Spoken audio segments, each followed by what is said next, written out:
Hey YouTube! What's up? My name is Bo Segal. This is called Bo Segal The Show. Real people, real stories. We're gonna dive into a really untalked about topic that I'm super passionate about. If you don't know me, I have a dog hotel and a not-for-profit called the Canine Healing Project. My guest today is gonna talk a little bit about how Hydra Vital Mist, one of my products, kind of saved the day with the situation that she was in, but more importantly, we're going to talk about the not-for-profit that she volunteers for. She spent her entire career working in animal rescue, and I just can't even put into words the conversations that you are about to hear and the situations that she has been in as a volunteer. It's unbelievable. Stay tuned and make sure you subscribe right up above. Subscribe to my YouTube channel.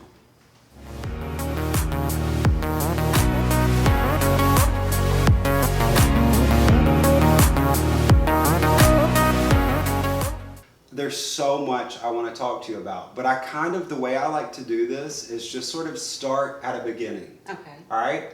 So why don't you start by just telling me who you are, pretend I don't know anything about you, tell me who you are and a little bit about your story so far in life. Well, I'm Debbie Nowicki. I'm a retired director of animal services in the county that I live in. Mom of four and animal rescuer. I retired January 1st, and one of the great benefits of being able to do that is that I am able to contribute my time to volunteer with organizations that rescue animals. And one of the organizations that I've worked with for several years as a director of animal services when I needed their help was Animal Rescue Corps. And I've continued to work with them because their mission to me, it's very genuine and it's tried and true, and I've seen the results and experienced the results just from the standpoint of a director of an animal shelter that could not help in a hoarding situation, and I was relying on Animal Rescue Corps to step in and help these animals that I knew were, daily just barely hanging on. So your career was in the field of what specifically? What was your day-to-day job? Animal control and sheltering. Animal control and sheltering. Yes. So let's just dumb that down. Pretend I don't know what any of that means. What does that entail? It runs the gamut of several different things. So people call us the dog catcher, but the services widen from there. If people get bit by animals, the rabies information and rabies control, that falls on us. People lose their home. Their home burns down. They have nowhere to go. They have pets that need to be placed. They come to the shelter. A family member passes away and they've had animals, they come to the shelter. Okay. Strays get dumped in the street, or a mama dog is on her 6th or 7th litter.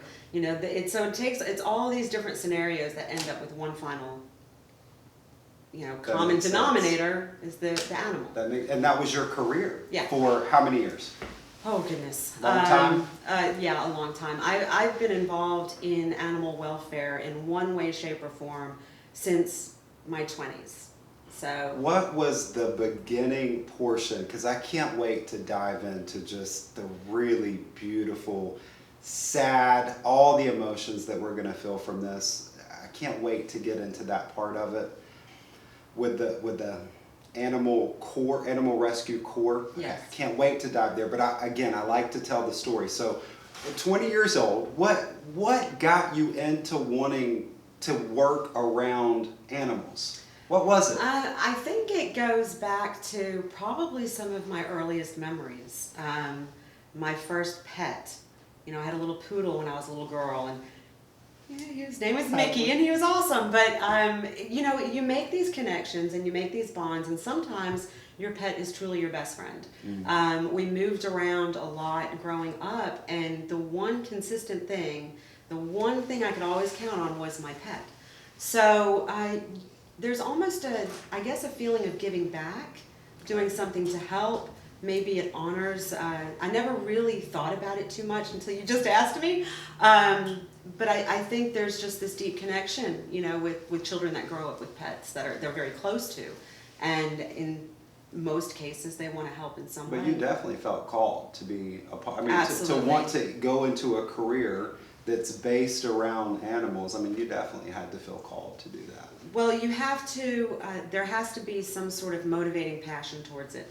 There's absolutely no way any sane individual would stay in that line of work, seeing the things that they see, dealing with the things they deal with, unless they had such a great passion for animals and wanting to help. Yeah. Because you'd walk away pretty quick, you know, if you didn't. Let's talk about that. Mm-hmm. Since you are retired now from that portion of it, right? You're retired. That's Yes. great. Listen, that's a great place to be in life. What was in your career before we get to what you do to volunteer now?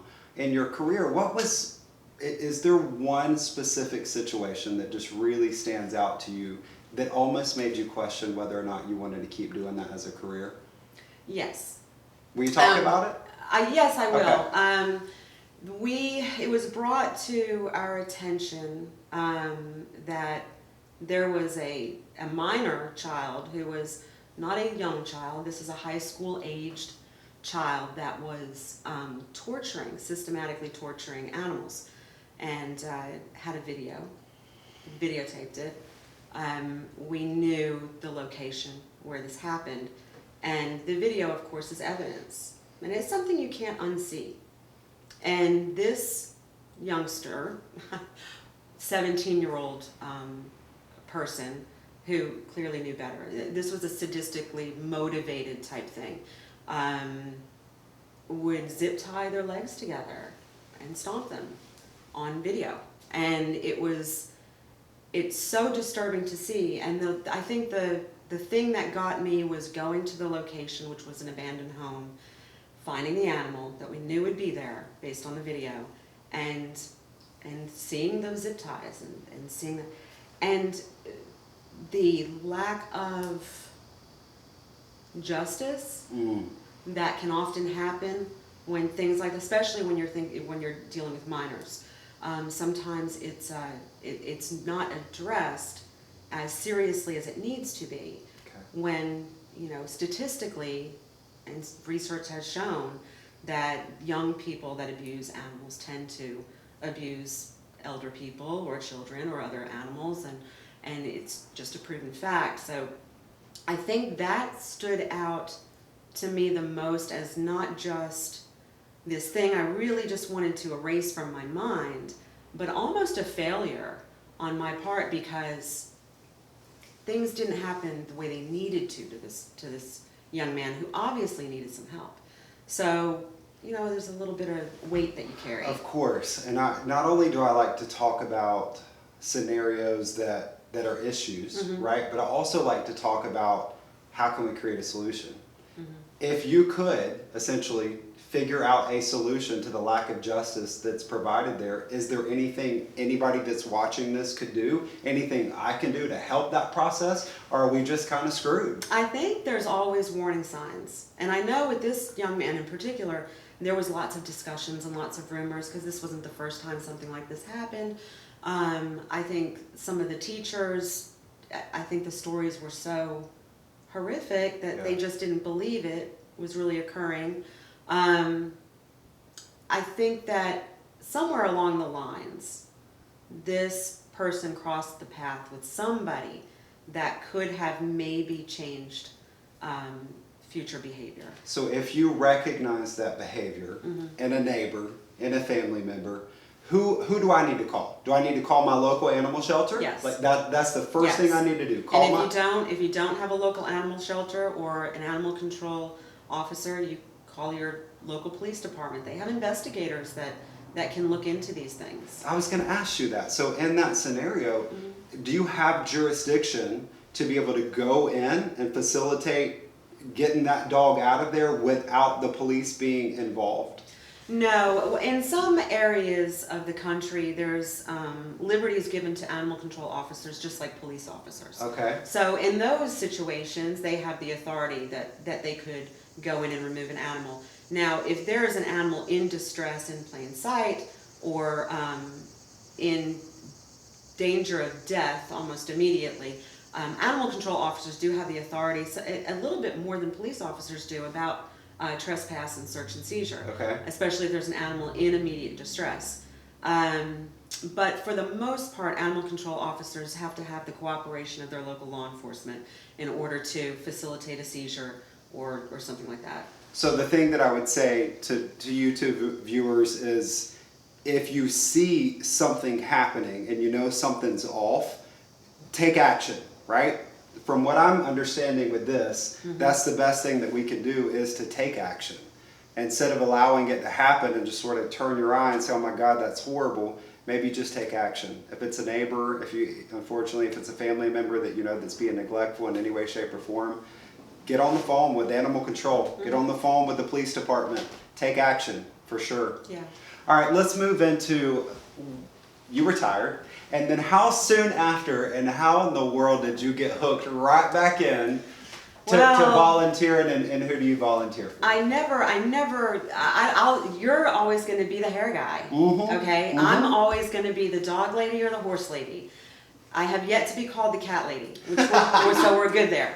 But you got several years left. I'm working up to it. But yeah, so I'm always going to be known as that. So wherever I go, of course, it's brought up to me. But I had happened to have received a text message. This was mid-May, I think it was the 16th. They were down one person to deploy to the location, the scene where these animals were being neglected. And this is the not-for-profit called? Yes, Animal Rescue Corps. Animal Rescue Corps. And the organization is unique in the fact that it's more of a bridge for these animals that won't have to go through the system of a local shelter and adoption processes and stuff like that, or be held as evidence in local shelters. They're normally, Animal Rescue Corps is called in by law enforcement, or whatever animal authority is there in that community that needs help, and the attention will be brought to a situation where there's hoarding or a large-scale animal seizure, which all animal shelters cannot handle large-scale seizures. Most 90%, I'd say, of all the shelters in the country are full.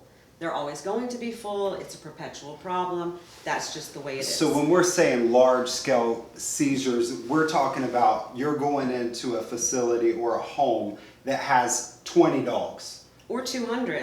And they don't have the room to even take them in. We don't. Okay? They don't have the room, and the last thing you want to do, just as a human being, just having basic compassion, is to walk into a situation where you see animals that have lived in such deplorable conditions, and then your solution is to euthanize them because you don't have space. I mean, it can kill you. I mean, just looking at how they lived, and it's going to be over for them just like that. So the human instinct is to help in some way, and see them go on to flourish and have a new life and not have to experience that anymore. But animal shelters don't have the resources. They don't have the experience. They don't have the organizational skills to pull off some of these large-scale rescues.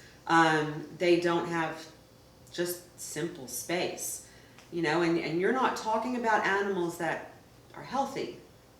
There's behavior issues.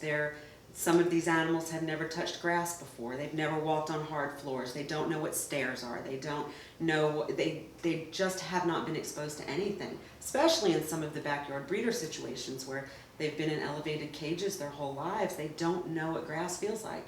And it's either going to be joyful or it's going to be fearful.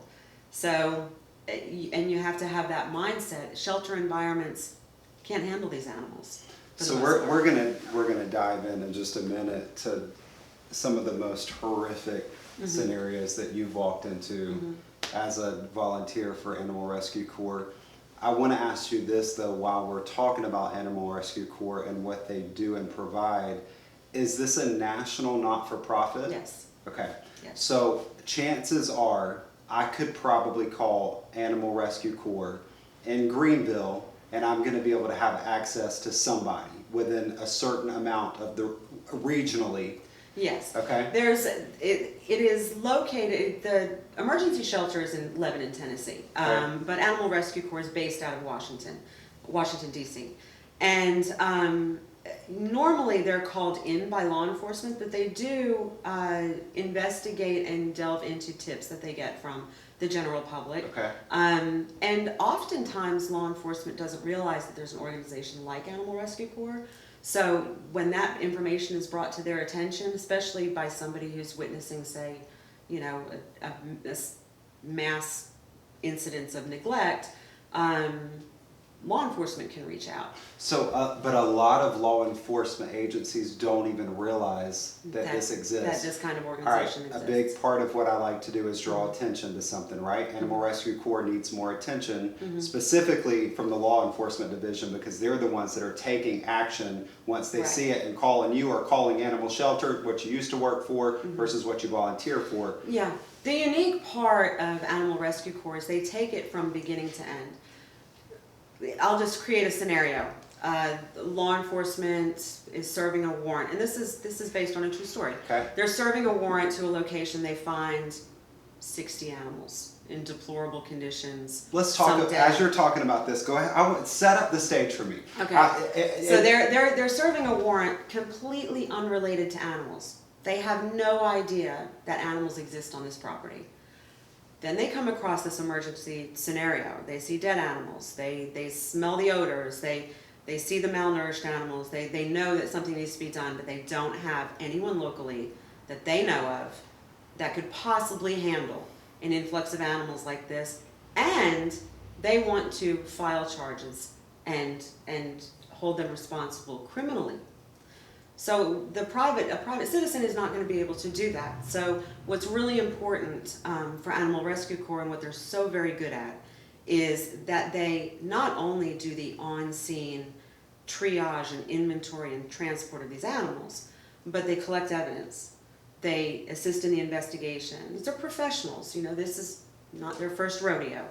And they provide expert testimony from veterinarians and witnesses and things like that, and they will literally compile everything law enforcement needs if they're going to pursue criminal charges. And Wow. it really is amazing. And in one of the most recent scenarios that none of us saw coming, you know, when you seize animals from somebody who's breaking the law and neglecting and abusing them, it's not over just like that. This is still their property. So there's things that you have to go through in litigation and bond forfeiture hearings, and you have to preserve as evidence these animals until they become your property to then put with placement partners and adopt out. So not too long ago, this finally got resolved, where normally a situation like this would take 2 or 3 weeks. Okay. You go in, you remove the animals, there's a bond forfeiture hearing, either the people are signing over the animals or they're paying a bond or whatever. But usually the custody of the animals would be 100% with Animal Rescue Corps in a very short period of time, so these animals can get fully vetted and put with placement partners and get on with living the good life. And it didn't happen with a very recent case, and it was Operation Noah's Ark, and they went in and seized 120 some odd animals from one property. This is one property. One property, one owner. 120 animals. At least, I think it was 123, something like that. And we'll probably put some pictures up at this point in the video. Yeah, the where you can sort of conditions- see the conditions. The conditions were just terrible. Tell me about them.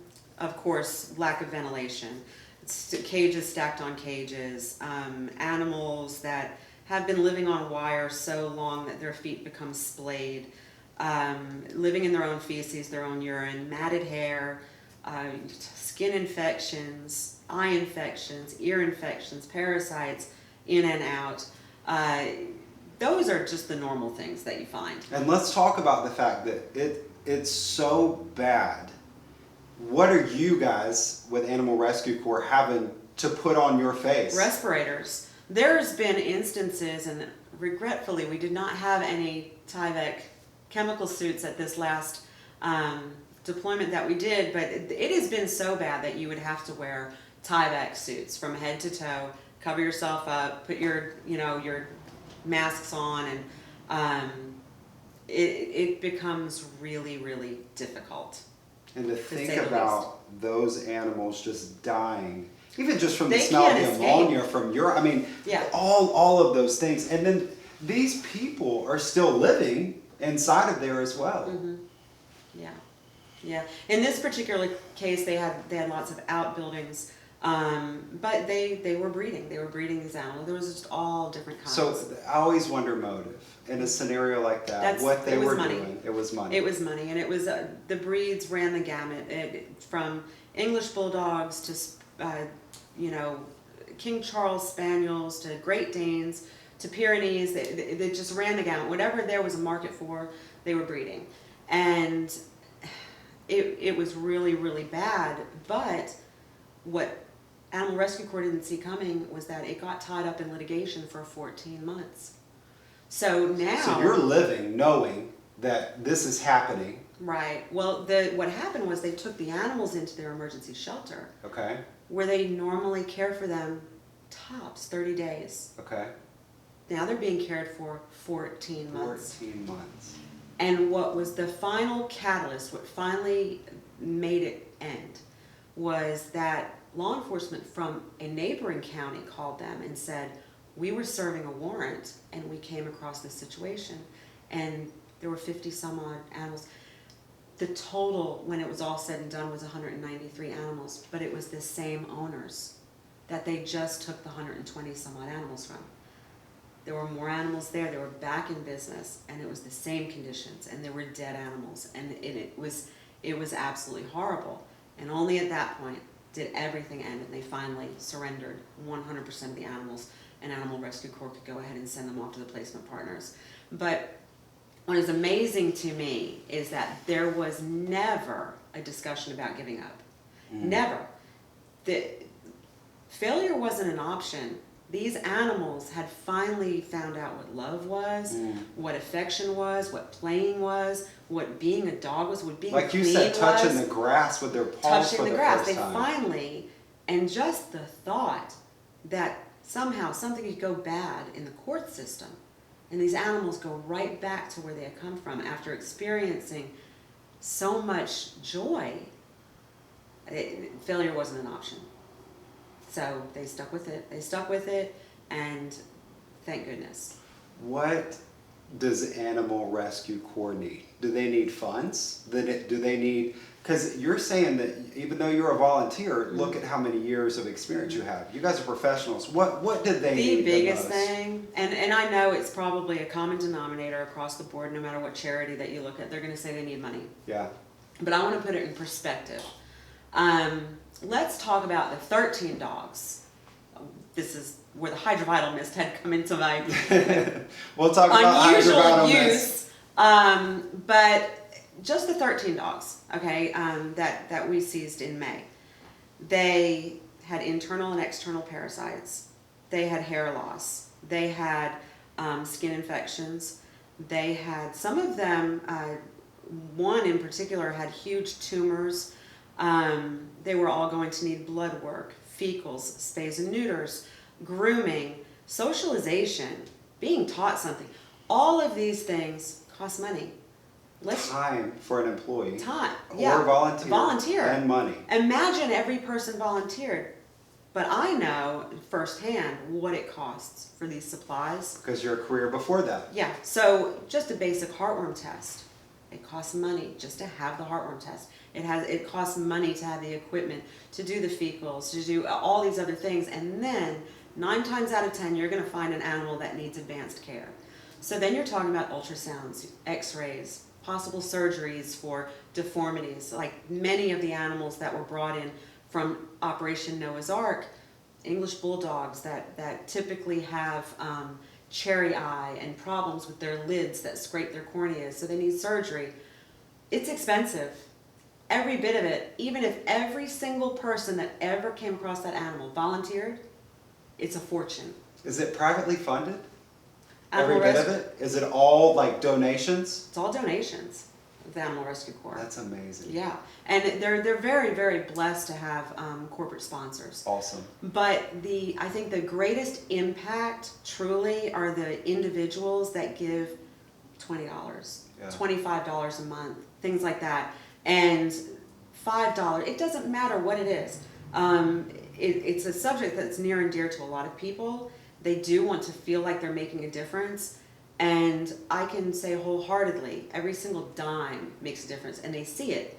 Animal Rescue Corps is always putting out there what their last mission was, what these animals are moving on to, and they're very, very transparent. So it's nice to see when you're giving $20 and you see the results, you see what's happening. Or you go on their Amazon wish list and you send them the dog food, or you send them the supplies they need, or even the puppy food pads. element of it, of oh course. gosh, yeah. And these animals need to stay on a level diet, so they're all eating the same, and unless they have special dietary needs, that's a whole nother subject, because a lot of them do. And so it is a fortune. Do you know the website? Is it Animal Rescue Corps? It's animalrescuecorps.org. Animalrescuecorps.org, and I'm assuming there's probably a Facebook page as well. There is. You can search under Animal Rescue Corps and come across it. Animal Rescue Corps on Facebook, potentially, or animalrescuecorps.org.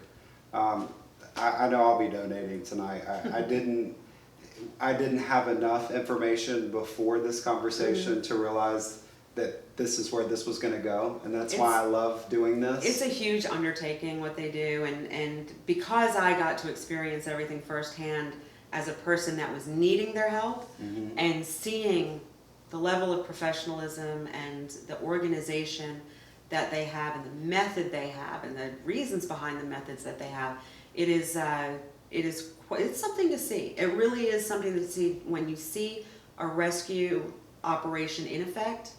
It's really amazing that all I just call them the greatest humanity has to offer. All these people get in for one sole purpose, and it's organized from beginning to end. And everything that is in the first and foremost, most important part is the animal. Yeah. And it's just remarkable to see. Remarkable to be a part of. There was a time in my life where whenever I wanted to help a not-for-profit organization, I didn't have the financial means, but I had the time. Right? Because I was trying to build a business, and I wasn't working all the time, or I would have had the financial means. Yeah. What can somebody do that's watching, if anything at all, other than just being aware of your surroundings and tipping off anything that's going on, right? Is there anything that we can do as people who don't have the financial means to help support the financial end of it? Is there anything just... Volunteers, people that have the time, they're so valuable. And many of your watchers may not be local to Tennessee. Sure. They may not have the ability to go to the emergency shelter. I would urge those people that can't help with that organization to help at their local animal shelter. Or they can help by just spreading the word about spay and neuter. The be-all and end-all solution to animal population is spay and neuter. Yeah. I mean, it's simple as that. An animal gets fixed, it never multiplies. They can't breed them. No, and it is the simplest solution to overpopulation and abuse and neglect. So do you ever have that debate, so to speak, or that conversation with people that are against the idea of doing, like, I'm curious. There's I love perspective. I say it every time, publicly, privately, having conversation. I love perspective. Well, and there's some things that I think there's some valid arguments that people that don't want to spay and neuter. And I'll just give you an example. I've rode horses, worked cattle a lot. And I used to travel all over the country and competing with cattle. And what is the dog you always see is a heeler or a border collie. And it's usually a male, especially the heelers. Because when you're dealing with a herding dog, working a herd of cattle, you want them good, aggressive, and quick, and not lazy. And I think there's a perspective that, and this is an argument that's been brought to me, is that, well, I have a male dog and I don't want to neuter him because I don't want him to not work well for me. These are highly trained animals. They're worth a lot of money, truly. And they are somebody's right hand. It's like a carpenter with his tools. Yeah. Somebody that's working cattle, their dog is very, very important to them, and the longevity of that dog. And so I get the concerns. I've seen working dogs get neutered or spayed, and they don't miss a beat. But even when we talk about the concept of people that have built a business off of breeding, Mm-hmm. it seems to me that, because I see nothing wrong with that if you're doing it correctly. It Correct. seems like there's a gap, there's a gray area between how that's being regulated or it's not being regulated at all. Well, it's kind of not being regulated at all. There's the. Do you have to have a breeder's license to breed animals? No, not See, necessarily. Okay, In sorry, go some ahead. areas of the country, you do. There's permits that you have to get, and it kind of keeps people on the up and up. But there, at one point, the USDA did do inspections of breeding facilities that had a population beyond a certain amount of puppies. Breeding pairs. Uh-huh. I And that stopped? Well, I can't speak as an expert. Yeah, I don't yeah. know if it has. I just know that even when it was being done, it's just like in any area of type of public service like that. You have very few people taking care of a very large area. Yeah. You see it in child protective services, you see it in social work, stuff like that. It's no different. So Yeah. I think that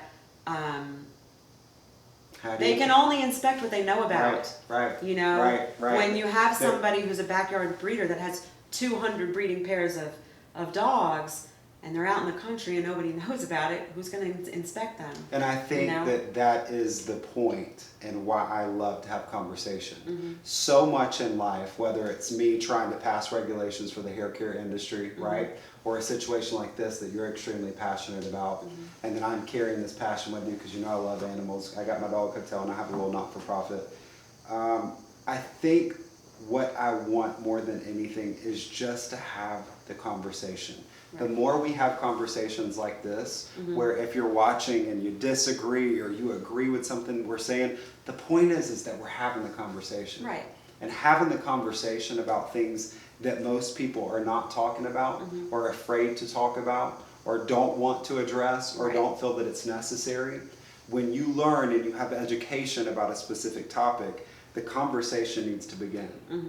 So thank you for having a conversation about what I feel is a very, very important topic. Yes. I don't want to lose our Hydrovital Mist thing because you know, Bo being known for hair, everybody's going to want to know. So and it is the reason that this conversation even started happening with me knowing about how extraordinary she is and the work that she's doing as a volunteer. So tell the Hydrovital Mist Okay. story. Well, it was completely unexpected because I don't carry my Bow products in my vehicle with me. They don't sit on my nightstand, nothing like that. It was this deployment for the 13 dogs. This was down in Mississippi. It was a last minute thing. And I was getting out of the house early in the morning and I did throw a few things in a bag. And I'll be honest, I had no idea why I threw the Hydrovital Mist in there, especially under the conditions that I was going to. There wasn't going to be any. You didn't need hair products. I didn't need hair you products. had a hazmat suit Yeah, on. so I really don't. I think I just frantically was just grabbing stuff to make sure that I had stuff with me. And so we get deployed to this location, and I'm just going to set the stage here because, okay, inside it's a single wide trailer. And there are 13 large dogs in there that have been there for a minimum of 3 weeks with very little food or water. The landlord discovered them after the people had moved away. So the conditions are very, very bad. There is not a window cracked. There is not an air conditioner running. There is no air movement whatsoever. So it's about 98 degrees. Luckily, it's 98 degrees inside the trailer. Normally it would be a lot higher than that at that time of year. And law enforcement had requested Animal Rescue Corps come down there and assist them, and they had assisted them once before, and that's how they knew about them. So of course, Thursday night I get a text, can you be there the next morning? Of course I can. So we deploy down there and we get set up, and what we did not anticipate, because we do use a meter to test air quality. Okay. And we use, the infrared thermometers and stuff like that to test the temperature inside. But what we did not expect was the ammonia level to be so high in the air. Now, I've been in some really bad places, and the worst one I was in, I think the ammonia level was 320 parts per million, something like that. That was the highest I had ever been in, and it was scorching. It was just scorching, you know, when you breathed it. That was in a trailer as well. But this one, when they went in with the gauge, it was 500 parts per million. I don't know if anybody knows what kind of toxic level that is, but I could not understand why these dogs were still breathing. I didn't understand, and because they were there for an extended period of time. So did they just become immune to the irritation or what? But we had respirators on. I did not have any goggles on, but I did have some protective glasses that were doing me no good at all. So the respirators just really didn't matter that we had them on. It was coming through the filters. These were not, what we needed to be using were clean air exchange respirators, but you try to approach a scared animal wearing one of those, and you're gonna get bit in a heartbeat because it's frightening. They can't, there's no facial features for them to look at. It's something they're so unfamiliar with, so you have to be careful what you have on. And so we had these respirators on and glasses, and what was happening is we were going into the building no more than 15 minutes. No one person was allowed in, you know, more than 15 minutes, because that's when stuff starts getting in your bloodstream and it starts getting really bad. Okay. But what we had noticed is even as we were preparing, there was only 3 of us allowed in when it came to handling the dogs. So the 3 of us are on the porch. Even the air quality outdoors on the porch was just, it was ungodly. I mean, you had to lean over the porch rail to get a breath of somewhat clean air because you couldn't even breathe well outside the door. So when we would crack that door open, immediately your eyes would water, immediately you would smell it, it would be in your nasal cavity, it would be in your throat. But what was happening, and this had not happened to me before that I can remember, maybe the levels just weren't high enough, was that the sweat of exposed skin was like grabbing the vapor. It was like the ammonia vapor was burning. And so my eyes were swollen, everything felt wind burnt. Like I'd been on a boat all day, you know, going wide open. It felt like windburn on any of the exposed skin. And of course it's hot, and you're carrying these dogs they're covered in urine, they're covered in feces. Mind you, it's wall to wall, it's soaked on everything. So these animals are literally, it's embedded in their fur, it's everything about them. So every time you carry or touch them, it's you know, your sweat is reactivating the urine, it's on your skin. It's just the way it is. Welcome to rescue. So, but what had happened was, of course I had a shirt that I could change into, and we were finally all done. We're there for hours and hours in that heat, and I was shaky. I hadn't eaten all day. I had something small before I left the house, and then we were guzzling water like crazy, you know, just with the heat and having to go in and out and everything. And so this is where the Hydrovital mist made an unexpected appearance in my day, because I was really wanting McDonald's, and I was so hungry, and I was shaky, and I just didn't want any more water. I felt like I was sloshing when I moved because I drank so much water that day, and I just wanted a Coke, and I wanted something to eat, but I didn't want to kill the girl at the drive-thru with this odor that was coming off of me. And I didn't realize it until I had gotten up to the speaker, and I rolled down the window, and I'm ordering, and I'm thinking, I'm going to pull up to this window. And this poor, all of 18-year-old, beautiful young girl is going to smell this odor and get hit with this horribleness that's coming out of my vehicle, and she's just going to hate her day. And I couldn't do it. So I reached over on the passenger seat in my bed, and I'm moving around just trying to find anything. And truly, I was looking for hand sanitizer because I was just going to douse it all up. But I grabbed the Hydrovital mist, and I was like, all right, this will work, because there's not enough time between the speaker and the window. So I'm just grabbing whatever you can get. And so I'm spraying it on my hands, and I'm like, oh, forget this. And I'm just going like this. I'm spraying it all over. Jeans, shirt, hair, everywhere. And I'm rubbing it on my face, and it made me feel better. I don't know if it made her feel any better when I got up there, but it made me feel better. But what I noticed was Okay, so I pull off into the spot, you know, when you check your order, make sure everything's in there. So I pull off away from the window and I go over to the spot and I realize I'm not burning. I wasn't burning. And I was just like, So I'm looking in the, rearview mirror and I'm looking at my face and, my eyes are still swollen, but the redness is going away and I had doused myself.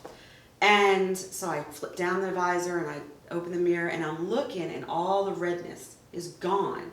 And I literally drenched myself with it and I was just like, well, that was a bonus. I didn't expect that to happen. I just thought, it smells amazing. This is going to work. But I was pleasantly surprised that it took care of. Now, if I was able to drink it, I would have, because my throat was killing me, and I had so many different complications after that day. But you wanted that Coca-Cola instead. Gosh, yeah. I was just dying. So well, yeah, I'm glad that the Hydrovital Mist gave you some relief in that moment after a day like that. But I'm even more glad that you do what you do as much as you can. I'm now going to purposefully carry it. So, because you just never know. Now, you never know. Who knows what it could be used for? I know. So I'm just going to carry it all the time. I can't just thank you enough for coming down here, having the conversation with me. It was my pleasure. Shedding light on a very, very serious topic. Mm-hmm. If you don't know anybody that's mistreating animals, or you don't know anybody that's hoarding animals and you want to go support, make sure you go to the website. Yes, animalrescuecorps.org. animalrescuecorps.org. If you want to donate, if you do know somebody, if you learn anything from this, it's just the power of having a conversation. And keep your eyes and ears open to anything that's happening around you. We never want to put anybody in a situation where, volunteers like her going into a situation like that with that high level of ammonia, they're risking their lives. Mm-hmm. Let's be honest. And there's one correlation that always seems to happen. Many times these homes have children in them. And you have to consider that. There was one trailer with the high ammonia level, the 320 something. There was a young pregnant girl living in there, and I just can't imagine what kind of damage is done when they're breathing that in, and that child, would have been raised in that environment. You know what breaks my heart to think about, and this is a whole nother topic for a whole nother day, but if people are going to abuse an animal like that, what are they doing to children that are in that environment? Yeah, there's statistically there's a correlation there. Well, my prayers are with you as you continue to volunteer for what you volunteer to do. Again, if you can help. I know I will be tonight as soon as I get home. Thank you guys for watching. I hope you enjoyed and you are ready to have this conversation about this specific topic and anything else that we talk about on this show. It's real people with real stories. Today, Debbie shared her courageous story of how she volunteers and contributes to our beautiful world. It's as beautiful as you make it, right? I hope you guys have a great day. God bless you. Thank you.